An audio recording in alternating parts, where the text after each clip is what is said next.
Assalamualaikum warahmatullahi wabarakatuh, dan salam sejahtera untuk kita semua.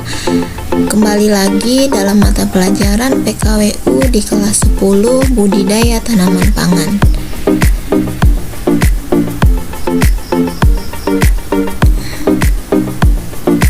Yang akan kita pelajari semester ini tentang tanaman pangan. Yang pertama adalah apa itu tanaman pangan. Yang kedua, perencanaan usaha budidaya tanaman pangan. Yang ketiga, aspek kebutuhan sumber daya. Yang keempat, komponen perencanaan usaha. Yang kelima, rencana pengembangan strategi berkelanjutan, dan terakhir nanti sistem produksi tanaman pangan.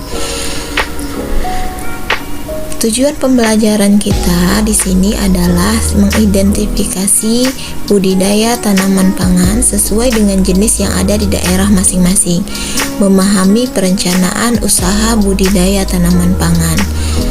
Sebelum kita masuk perencanaan usaha budidaya tanaman pangan, kita harus tahu dulu apa itu tanaman pangan.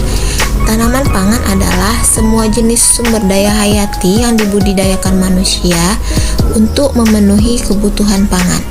Fungsi tanaman pangan yang pertama adalah sebagai bahan makanan dan minuman. Yang kedua, dapat diolah menjadi beragam jenis makanan.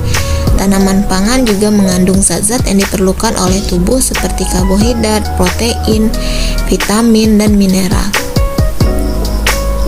Pengelompokan tanaman pangan berdasarkan umur dibagi menjadi dua, yaitu tanaman semusim dan tanaman tahunan. Tanaman semusim adalah tanaman yang dipanen dalam waktu musim tanam. Jadi, ia hanya menghasilkan produk tanam dalam satu siklus hidupnya. Jika sudah menghasilkan produk tanam, dia akan mati sehingga harus ditanam kembali. Umurnya biasanya 3-4 bulan atau 6-8 bulan.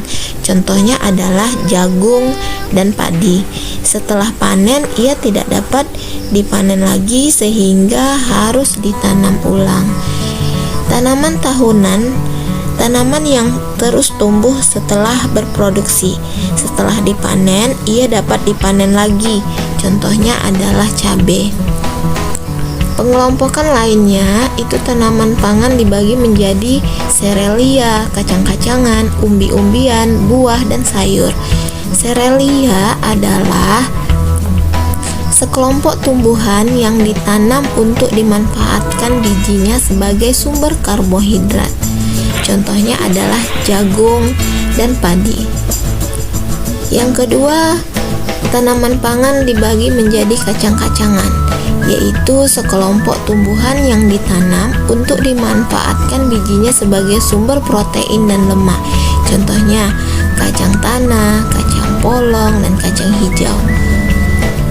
Yang ketiga adalah umbi-umbian, yaitu tumbuh-tumbuhan yang dibudidayakan untuk dimanfaatkan umbinya. Contohnya adalah kentang, ubi kayu, ubi talas, dan sebagainya. Sayuran dan buah-buahan yaitu sekelompok tumbuhan penunjang. Contohnya sayur mayur, sayur wortel, bayam, kangkung, buah pepaya, anggur, buah stroberi, dan lain sebagainya. Sekarang kita masuk perencanaan usaha budidaya tanaman pangan. Yang perlu diperhatikan, yang pertama adalah ide dan peluang usaha. Ide dan peluang usaha itu pertumbuhan penduduk yang semakin meningkat, hobi dan minat, serta beberapa produsen pangan merupakan petani yang memiliki pendidikan rendah. Analisis peluang usaha. Analisis peluang usaha. Pangan merupakan kebutuhan pokok manusia selain sandang dan papan. Diperlukan orang yang ahli dan mengerti rantai perdagangan pangan, mulai dari tahap produksi, pengolahan, distribusi, penyimpanan, dan pemasaran. Itulah analisis dari peluang usaha.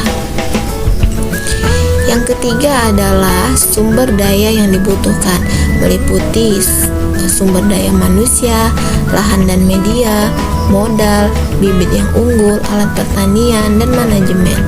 serta yang terakhir adalah perencanaan, administrasi, dan pemasaran. Administrasi pencatatan kegiatan budidaya mulai dari tahap persiapan, proses, hingga panen. Sedangkan pemasaran berkaitan dengan lokasi, cara, dan pelaku pemasaran.